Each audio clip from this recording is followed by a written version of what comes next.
ఓం శాంతి. ఈరోజు జూన్ 15వ తేదీ 2026. శివబాబా వినిపించిన మురళి సారాంశము.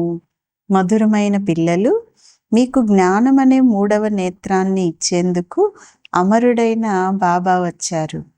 ఇప్పుడు మీకు 3 కాలాలను గురించి 3 లోకాలను గురించి తెలుసు అంటున్నారు బాబా. ప్రశ్న: ఆత్మిక తండ్రి ఆత్మిక పిల్లలకు ఏ ఆధారం పైన వారసత్వాన్ని ఇస్తారు? సమాధానం: చదువు ఆధారంపై ఇస్తారు. ఏ పిల్లలైతే దేహ అభిమానాన్ని వదిలి దేహీ అభిమానులుగా ఉండేందుకు పురుషార్థం చేస్తారో, ఎవరైతే బాగా చదువుతారో వారికే బాబా వారసత్వం లభిస్తుంది. లౌకిక తండ్రి కేవలం పిల్లలకు వారసత్వాన్ని మాత్రమే ఇస్తారు. కానీ పారలౌకిక తండ్రి సంబంధం ఆత్మలతో ఉంది కదా, కావున వారు ఆత్మలకి వారసత్వాన్ని ఇస్తారు అంటున్నారు బాబా. ఈరోజు పాట: భోలానాథుడి కన్నా అతీతమైన వారు ఎవరూ లేరు. మంచిది. మధురాతి మధురమైన అపురూపమైన పిల్లలకు తల్లి తండ్రి బాప్దాదాల యొక్క ప్రియ స్మృతులు మరియు గుడ్ మార్నింగ్. ఆత్మిక తండ్రి ఆత్మిక పిల్లలకు నమస్తే. ఆత్మిక పిల్లలు ఆత్మిక తల్లి తండ్రికి ప్రియ స్మృతులు, గుడ్ మార్నింగ్ మరియు నమస్తే నమస్తే. ధారణ కొరకు ముఖ్యమైన సారం. మొదటి పాయింట్: స్వయాన్ని ఆత్మగా భావిస్తూ ఆత్మిక తండ్రి ద్వారా చదువుకొని పూర్తి వారసత్వాన్ని తీసుకోవాలి. సత్యఖండానికి అధిపతులుగా అయ్యేందుకు సత్య కథను స్వయం వినాలి మరియు ఇతరులకు కూడా వినిపించాలి అంటున్నారు బాబా. రెండవ పాయింట్: ఏ తండ్రి నుండి అయితే అనంతమైన వారసత్వం లభిస్తుందో వారినే స్మృతి చేయాలి. ఏ దేహదారిని స్మృతి చేయకూడదు.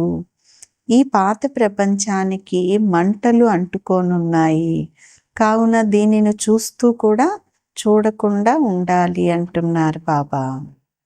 ఈరోజు వరదానం: సైలెన్స్ శక్తి ద్వారా తమ రిజిస్టర్ను శుభ్రంగా మరియు స్వచ్ఛంగా ఉంచుకునేవారు లోకప్రియ మరియు ప్రభు ప్రియ భవ. వరదానం యొక్క వివరణ: ఏ విధంగా సైన్స్ వారు రాసిందంతా ఏమీ కనిపించనట్లుగా చెరిగిపోయే ఇన్వెన్షన్ను కనుగొన్నారో, అలా మీరు సైలెన్స్ శక్తి ద్వారా మీ రిజిస్టర్ను రోజు శుభ్రం చేసుకోండి. అప్పుడు ప్రభు ప్రియులుగా దైవీ లోక ప్రియులుగా అయిపోతారు. సత్యత మరియు స్వచ్ఛతను అందరూ ఇష్టపడతారు.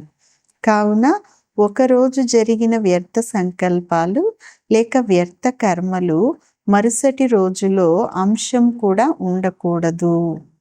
గతించిన దానిని వదిలేసి ఫుల్ స్టాప్ దిద్దుకున్నట్లయితే రిజిస్టర్ శుభ్రంగా ఉంటుంది మరియు తండ్రి సంతోషిస్తారు అంటున్నారు బాబా.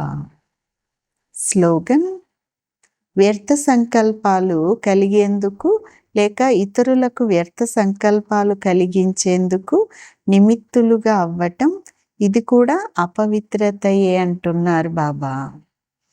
అవ్యక్త సూచన: సదా హర్షితంగా ఉండేందుకు మీ నేచర్ని అంటే స్వభావాన్ని సరళంగా చేసుకోండి.